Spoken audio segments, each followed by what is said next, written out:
Hello everyone, welcome to a very important topic of chapter immune system.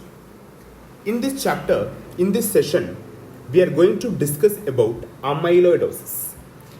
Amyloidosis is a very important topic for your prof exam. It may be asked as an essay question. You may get lot of MCQ from amyloidosis. Actually, what is amyloidosis? It is actually a group of condition in which there will be a number of inherited and inflammatory disorders because of which there will be some extracellular deposit of fibrillar proteins. So here the key word you have to remember is fibrillar proteins. There will be extracellular deposition of fibrillar proteins. Actually, these fibrillar proteins are nothing else but what we call it as our amyloid. It is these amyloids, they are responsible for tissue damage and functional compromise. Remember, these abnormal fibrils, they are formed as a result of aggregation of some misfolded proteins. In chapter 1, we have discussed that cystic fibrosis, CFTR, in Alzheimer's, beta amyloid, A beta amyloid. So, some misfolded proteins will undergo aggregation. Fine. Remember, when they are normal configuration, they are soluble. They won't do any harm. When they are in abnormal configuration, they undergo aggregation, and this aggregation of misfolded proteins is responsible for what? Tissue damage. And remember, these abnormal proteins, that is the fibrillar deposits, they are responsible for binding with heparan sulfate, dermatan sulfate, plasma proteins mainly serum amyloid P. And then they will further causes tissue damage. Why they are called as amyloid? Because initially they have been thought to resemble starch or amylose, but remember that it has nothing to do with starch. It was a misnomer. Amyloid is deposited mainly in the extracellular space. Okay, extracellular space. And remember, amyloid deposition can be identified in light microscopy, in fluorescent, in electron microscopy. In light microscopy, that is normal hematoxylin eosin staining, amyloid appear as an amorphous eosinophilic hyaline extracellular substance. Very important.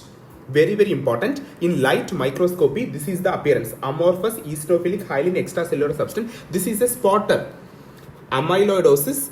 Okay, they will focus on amyloidosis of kidney, and they will ask you what is the deposition. They have to write it as amyloid. How it looks in light microscopy, don't write Congo red stain so and so. In light microscopy, the amyloid appear as an amorphous eosinophilic extracellular substance. Okay, this is a very important spotter question for you. We have some other more specific. The most specific, most commonly used stain for amyloid is Congo red stain. As the name indicates, Congo red stain, the amyloid will stain pink or red color.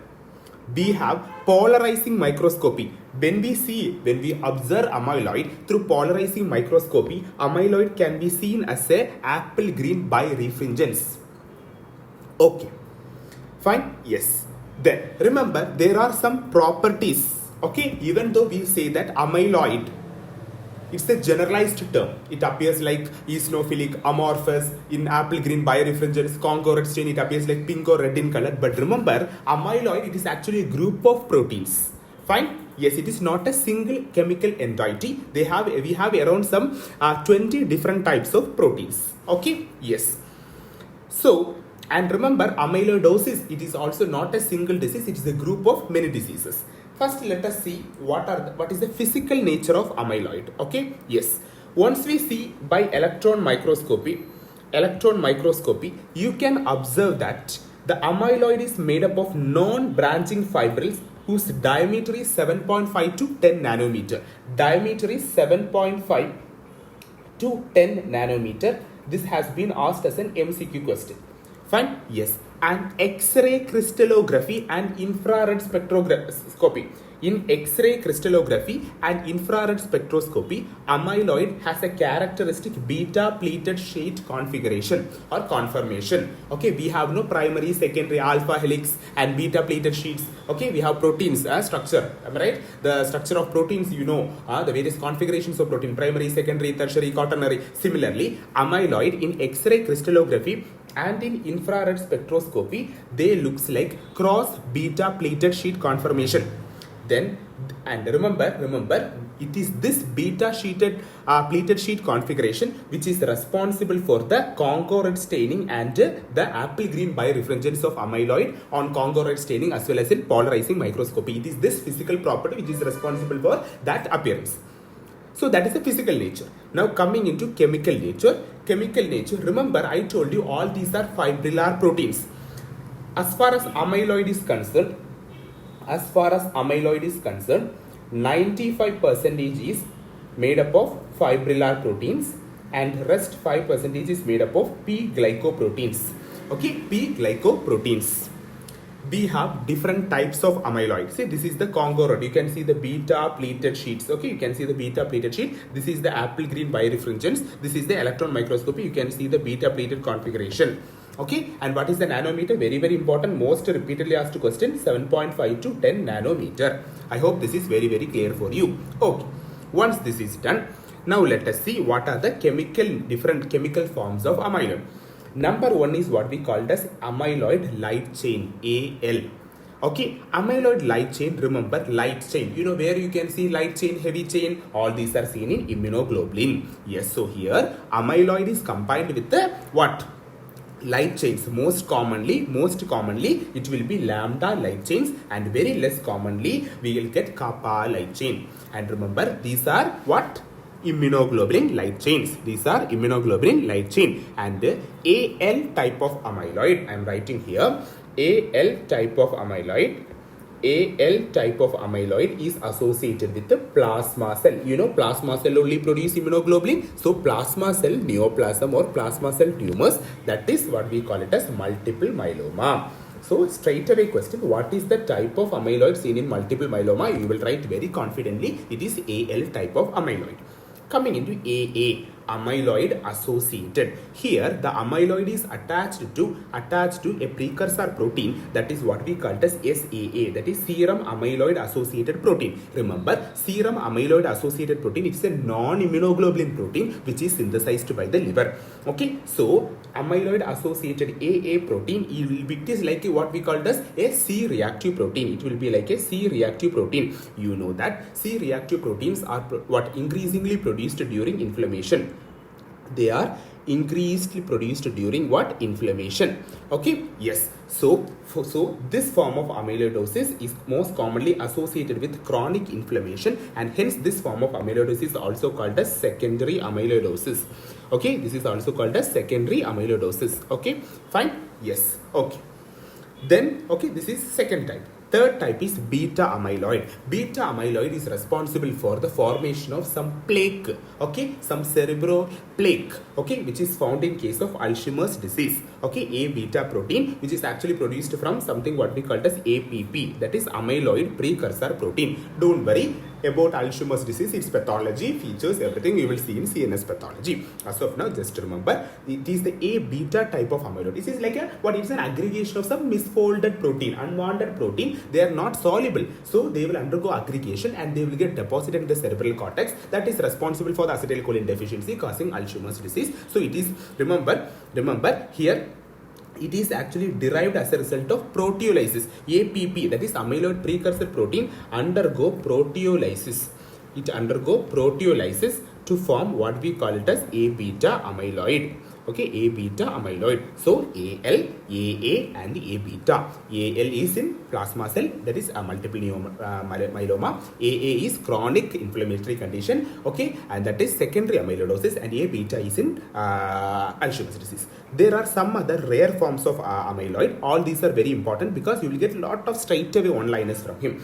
Okay, Number one is transthyretin. Okay, transthyretin, it is actually a normal plasma protein. Normal plasma protein. It is going to transport two important things. One is thyroxine and another one is retinol. When this transthyretin undergo mutation, okay, what happens? They will leads to some important condition called as familial amyloid polyneuropathy. Okay, and this unmuted, or what we call this abnormal transthyretin will attach with amyloid, and that is responsible for causing amyloid in the heart of aged individual called as senile systemic amyloidosis. It is nothing else but amyloid deposition in the heart.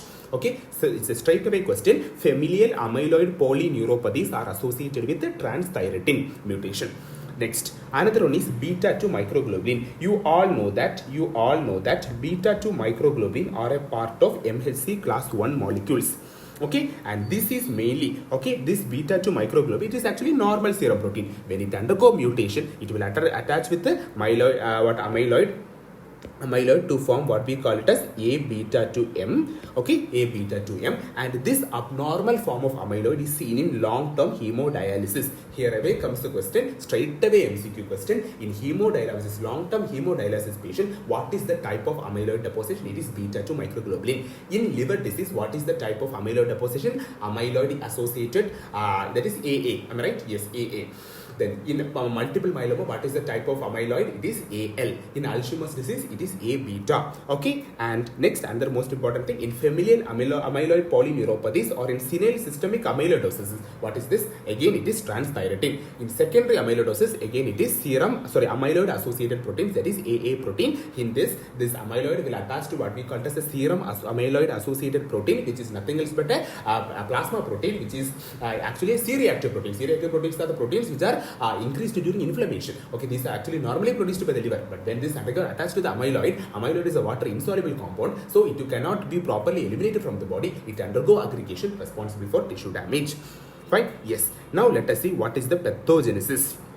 Okay, now let us see what is the pathogenesis of this pathogenesis and the classification, and what are the different types of amyloidosis. First, now let us see this pathogenesis. See, I told you that amyloid is nothing else but it is formed as a result of aggregation of some fibrillar proteins which are responsible for, okay, and these fibrillar proteins will go and deposit in the extracellular tissue, and this extracellular tissue deposition of this fibrillar protein will cause tissue damage. Okay, and remember what is actually whether amyloid has anything to do with starch? No, it is a misnomer. It is a misnomer. Light microscopy, remember, amyloid looks like many students commit this mistake. They will say that amyloid looks like pink or red in color in light microscopy. It is wrong. Only Congo red staining. The name itself, no, staining, Congo red staining. That means Congo red gives amyloid pink or red in color. In normal light microscopy, it looks like amorphous, hyaline, extracellular substance. Fine. And in polarizing microscopy, it gives apple green birefringence. Both these properties because of this beta pleated configuration. And remember, beta pleated configuration can be found out in two conditions. What is that? What are the two methods? X-ray crystallography and spectroscopy. Now let us see the pathogenesis. So this, okay, there will be first a native protein will undergo folding. Then an intermediate which will be a misfolded protein, that is amyloidogenic protein. Okay, and finally this will assemble to form a beta pleated structure. We call it as fibrin. Okay, yes, that is the first condition. The second condition, how this AL protein is formed, then AA protein is formed, ATTR protein is formed. So it is these number 1, number 2, number 3 and number 4. It is these 4 flow charts you have to draw when they ask about the pathogenesis of amyloidosis. Sometimes whenever there is some acute mutation, what will happen? The B lymphocyte, so many reasons, okay, due to some risk factors or some other etiology, or because of some mutation, the monoclonal B lymphocyte undergo proliferation, form plasma cells, and immunoglobulin light chains will be formed, and this immunoglobulin light chains will go and attach with the amyloid. Whether it can be properly excreted, it can be released out of the body. No, it forms AL protein. Whenever there is chronic inflammation, macrophage activation, interleukin-1/6 activation, liver cells will produce SAA protein. Again, So the main problem is here is limited proteolysis. It won't be. That means these abnormal proteins won't be completely degraded. They will be partially degraded. As a result of partially degradation, I told you, from amyloid precursor protein, we are getting A beta amyloid. This A beta amyloid is going to form what we call it as the plaque, cerebral plaque, which is deposited in the cerebral cortex, that is responsible for the Alzheimer's disease. Similarly, whenever there is mutant transthyretin, what it undergo aggregation to form the ATTR protein. What is that condition? Remember, familial amyloid polyneuropathies. Okay, so this is the pathogenesis. Okay, so these are the various pathogenesis of all these. So this you have to mention. Then how will you classify amyloidosis? Remember children, normally I told you, whenever there is a misfolded proteins, okay, they will be degraded by ubiquitin proteasomal system. This ubiquitin proteasomal system is defective in case of amyloidosis. That is what is the authors are believing. Okay, so in amyloidosis, what is happened? Defective ubiquitin proteasomal degradation. So abnormal proteins will undergo accumulation, causing tissue damage. Remember, this amyloidosis may be systemic. That means when it undergoes, it affects many organ system, or it may be localized to a single organ, such as what we call it as the heart. Or clinical grounds, we can say that this amyloidosis may be classified as primary amyloidosis. Remember, whenever we use the word primary amyloidosis means it is associated with the plasma cell proliferation, most commonly multiple myeloma. Okay, and secondary amyloidosis means as a result of many other complicated, that is other underlying conditions like chronic inflammation. I told you, AL, amyloid light chain, means plasma cell tumors. Remember, very, very important point. Primary amyloidosis means means what? When the amyloidosis is associated with some plasma cell neoplasm, we call it as primary amyloidosis. Due to some other condition, all other condition comes under secondary amyloidosis. So first, okay, see, you can see this is the picture. This is a single table. You can undergo, you can understand everything. So primary amyloidosis means what? Immunoglobulin light chain, multiple myeloma, and other monoclonal plasma cell proliferation. We have not only multiple myeloma is one of the many plasma cell neoplasm. We have a lot. We will study in hematology. See, what is the protein abnormality? Okay, it is AL. Then reactive means due to some chronic inflammation. It is otherwise called as secondary amyloidosis. What is it? AA. Then we have something called as hemodialysis associated amyloidosis. That is because of chronic renal failure. What is it? I hope you remember. It is beta 2 microglobulin. Then we have hereditary amyloidosis. Hereditary amyloidosis means what? I told you, what is it? Hereditary amyloidosis, we have three types. Okay, in that, actually this hereditary amyloidosis, it is a different entity. Okay, actually this table is based on it is a clinical classification of amyloidosis. It is systemic, localized, or hereditary. Don't confuse this with the primary or secondary. Primary means when it is associated with the plasma cell neoplasms. Okay, proliferation. Secondary means due to chronic inflammation, other causes. Clinically, how we can classify? Systemic or generalized, local, and finally hereditary. Hereditary means it will be due to familial Mediterranean fever, that is AA. Okay, that is AA. That is like almost like our secondary amyloidosis. Then familial amyloid neuropathies and systemic senile amyloidosis, I told you it is transthyretin, already we have discussed. In senile cerebral, it is localized. That means the problem will be only present in that particular area. That is why it is called localized. Alzheimer's disease, what it is? It is A beta. Here comes the most important VVIP question. This question has been asked in AIMS. Okay, PG entrance exam few years back. In medullary carcinoma of thyroid, as well as in case of type 2 diabetes mellitus, what type of amyloid is deposition? Remember, it is calcitonin as well as amyloid peptide. Islet amyloid peptide is deposited in the beta cells of islets of Langerhans, that is responsible for type 2 diabetes mellitus. In type 2 diabetes mellitus, we can observe the features of amyloidosis there. We will see in endocrinology. Okay, and next is medullary carcinoma. Medullary carcinoma of thyroid, the problem is with the parafollicular cells, also called as the C cells, which is responsible for producing calcitonin. So it is called as ACAL. ACAL means what? Amyloid with the calcitonin. What is AIAPP means? Amyloid with the islet amyloid peptide. And in isolated atrial amyloidosis, it is atrial natriuretic factor. Okay, remember this thing. In senile cerebral, it is A beta. In type 2 diabetes mellitus, also you have to remember this table is extremely very important. Now let us see about the primary amyloidosis. Primary amyloidosis means what is the important thing you have to remember? Plasma cell neoplasm. Remember, almost 5 to 15% of the individuals who have multiple myeloma which is associated with some multiple osteolytic lesion. You can see punched out lesions in the skull. If you see the skull X-ray lateral view, you can see punched out lesions of the skull in case of multiple myeloma. Here, the malignant, that is the tumor plasma cells, okay, will produce some abnormal amount of immunoglobulins, which will produce something called as a M protein, also called as myeloma protein. This M protein is responsible for a spike in the the normal gel electrophoresis, protein electrophoresis. In that there will be an M band.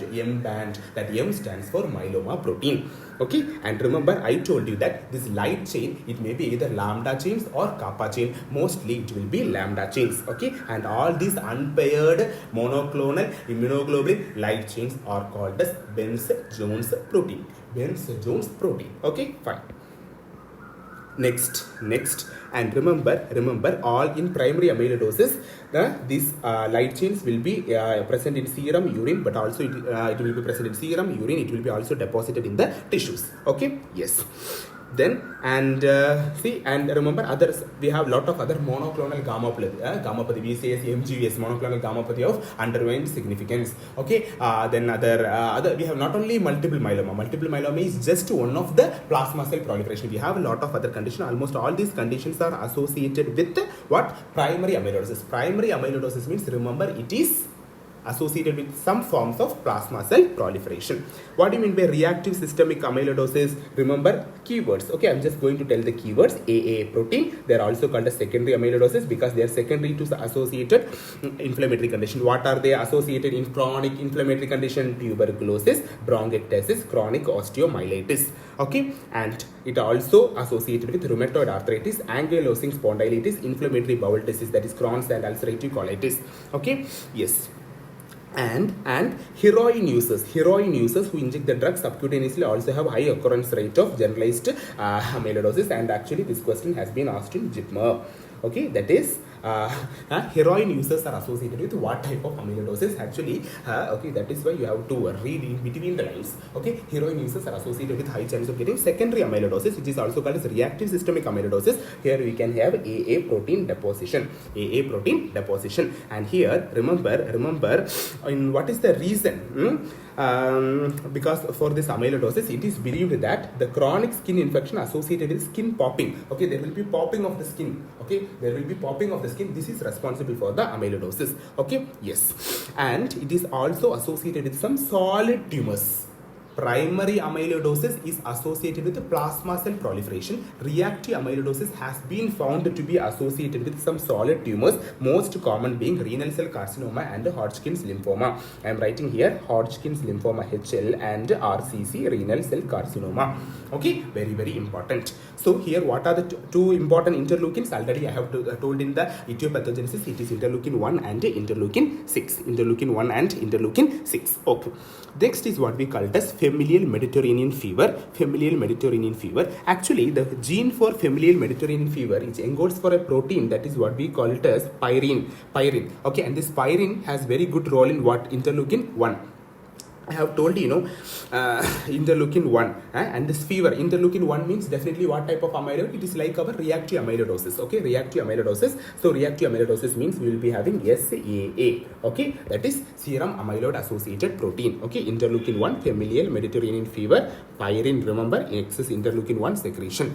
Okay, yes. Whereas we have something called as familial amyloidotic polyneuropathies. This is because of mutant transthyretin. Okay, mutant transthyretin. This mutant transthyretin will be resistant to proteolysis. That is, it undergo aggregation, which will be responsible for amyloidosis. Okay, don't confuse familial Mediterranean fever with the familial amyloidotic polyneuropathies. Familial Mediterranean fever is because of, it is almost like a chronic inflammatory condition, but it is actually genetic. That is why we included under the criteria of hereditary.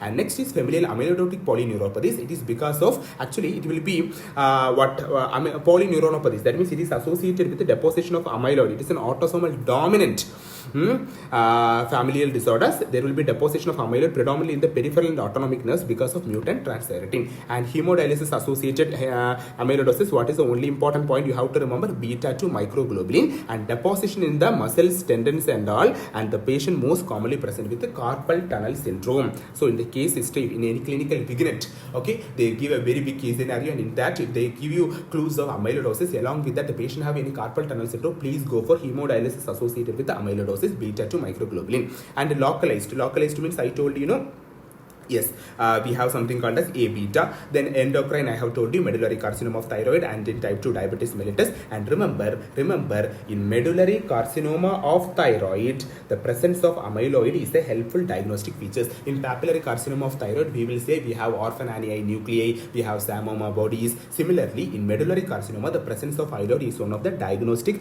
it is a hallmark microscopic feature. Then amyloid of aging, I told you, amyloid deposition in the heart, that is senile cardiac amyloidosis. Then, okay, that is again because of, as I have told, it is again because of ATTR. Okay, again it is because of ATTR. I am writing it here again, ATTR. Okay, yes. Okay. Next, let us see about morphology. Okay, in each organ, how this amyloidosis is going to affect. Okay, fine. So, the main important thing is that what is the most common staining technique, that is Congo red. Okay, Congo red will give pink or red color. In a polarizing microscope, apple green by what is the reason for that? Because of the cross beta plated configuration of the amyloid. Okay, yes. Then in kidney, remember, kidney amyloidosis of the kidney is the most common and potentially most serious form of organ involvement. Gross, the kidney will be of normal size and color, but in advanced condition they may be get shrunken because of the ischemia or due to the vascular damage because of the amyloid deposition in the arterial walls. Histologically, you can see amyloid which is deposited primarily in the glomerulus and as well as in the tubular interstitium. Okay, so you can see here, this is actually a section of the liver. Okay, you can see the pinkish red deposit. Okay, you can see the pinkish red deposit here. Fine, yes. And here you can see the what? Yellow green birefringence in the polar microscopy. And here you can see what? This is the kidney glomerulus. You can see this Congo red, that is the reddish deposits of amyloid which is present in the glomerulus. Fine, yes. Of course, you can also see mesangial deposit. You can see deposit along the glomerular membrane, that is the basement membrane. So, okay, finally, what will happen? Finally, what will happen? Yes, the glomerulus will be flooded with amyloid deposition. So, you can see confluent masses or interlacing broad ribbons of amyloid. Okay, as you can see in this picture, you can see ribbons of amyloid. See, you can see the ribbons, that is in basement membrane, interstitium, mesangium, glomerulus, everywhere the amyloid will go and deposit. In spleen, remember, spleen, there are two patterns of deposition is seen. Okay, yes. Yes, suppose spleen has two things. Spleen has red pulp and white pulp. Spleen has red pulp and white pulp. Spleen has red pulp and white pulp. Okay, yes. So suppose if the amyloid is deposited in the white pulp, it is called a sago spleen. Sago spleen. Sago we will use in making what? Payasam. Okay, that is sago spleen. Sago is white in color. So remember, white pulp, if the amyloid is deposited, it is called a sago spleen. Suppose if this amyloid is going to deposit in the splenic sinuses of Bildreth, all those, that is in the red pulp, it is called as Lordaceous spleen. Lordaceous spleen. Okay, this is a very, very important thing. Don't forget. Okay, the same thing they have written here. If it is in the splenic follicles or in the white pulp, tapioca-like granules will be seen on gross inspection, and that is called a sago spleen. And when if it is deposited in the splenic sinuses, okay, we will be seeing what we call as Lordaceous spleen. And in liver, remember, amyloid first appears in space of Deci and then it progresses to other areas. So this is again a MCQ question. Amyloid appears first. First amyloid appears in where? It is in space of Deci. Then heart, in senile systemic amyloidosis due to what? TTR mutations, there will be deposition in the myocardium, endocardium. Finally, there will be conduction defects. Okay, yes. And in Alzheimer's disease, we have some plaque formation, okay? And I told you that this amyloid deposition in case of long-term hemodialysis patient, that too in the carpal ligament, what is their condition? Carpal tunnel syndrome. Carpal tunnel syndrome with amyloidosis, always remember, chronic hemodialysis, it is beta-2 microglobulin amyloid deposition. Okay, yes. And as far as clinical manifestations are concerned, remember children, that means if the patient is having cardiac amyloidosis, the patient may present with congestive heart failure. GI means what? It will be usually asymptomatic, or the patient may show malabsorption, or vascular means the patient may show bleeding, or renal means the patient will show proteinuria with renal failure and uremia. So depending upon which system this amyloidosis is going to affect, the patient will manifest with this. But there are not as such what we call some typical characteristic features of amyloid. Remember Congo red stain. Then what are the other stain? Okay, Congo red stain, that is a very important stain that we use for amyloidosis.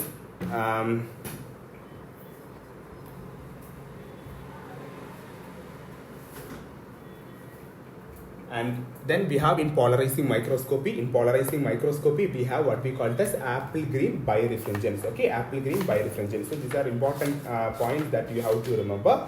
Then some other important stains I am going to write here. Okay, this may be asked in your exams.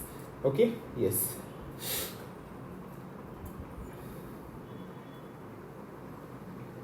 Okay, then yes, see, we have something called as nuclear scintigraphy. Okay, spectroscopy. Okay, all these are the other techniques. Okay, these are the other techniques. Remember, nuclear scintigraphy, then spectroscopy. Okay, and you can even perform electrophoresis. Okay, or immunoelectrophoresis. I told you in AL amyloidosis it will produce as an M band. Okay, yes. Then as far as staining is concerned, I am going to write some important stains here. Okay, yes, fine. On gross specimen,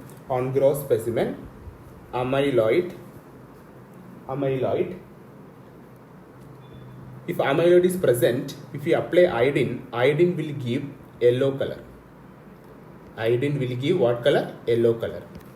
Then treatment with H2SO4, sulfuric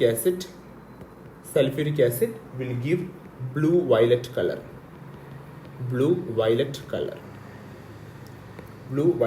This is on gross. If I take a cut section and if I in naked eye, if I do these two procedures, I will get these two colors. Microscopy, hematoxylin eosinophilic. What is the color? Yes, eosinophilic. Hyaline, Congo red,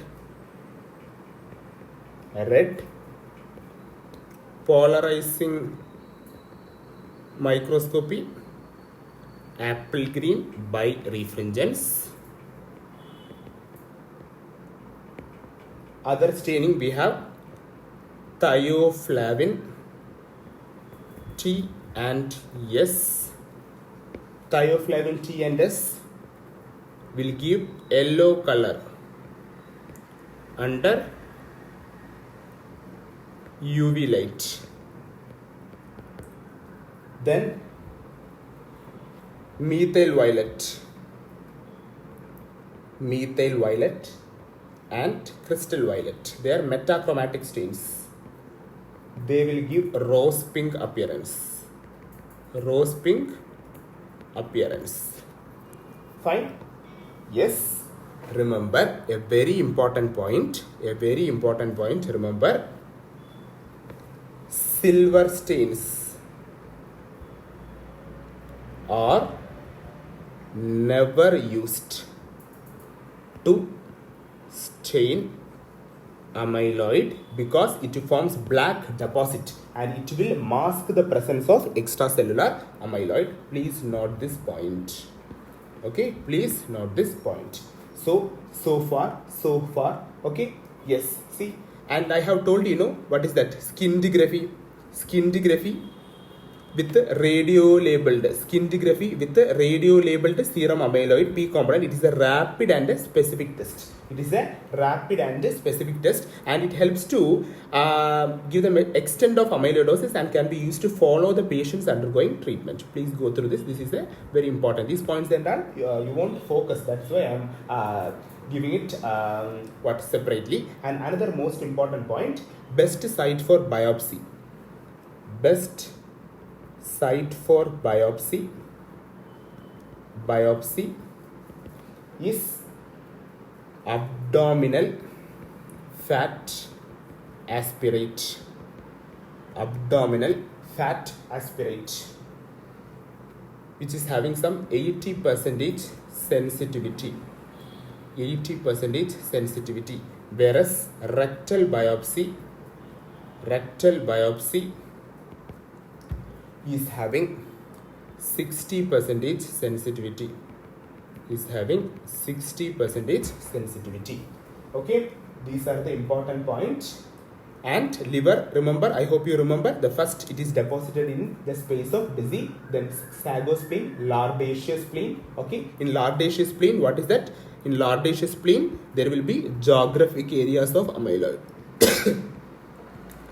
Geographic areas of amyloid.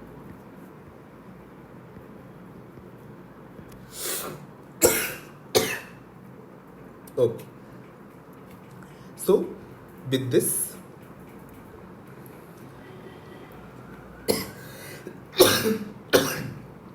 okay. So far we have discussed about the clinical features, deposition of various morphology, microscopy, gross, different stains, different techniques, biopsy, primary, secondary amyloidosis, and clinicopathological classification of amyloidosis. So I hope that this session is useful for you. Please go through this.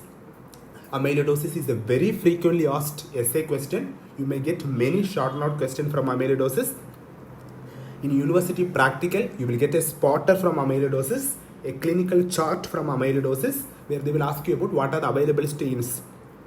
That is Congo red, thioflavin T and S, methyl violet, crystal violet, hematoxylin eosin. Remember, silver stains are never used to stain amyloid. Okay, I hope this session is useful for you. Thank you.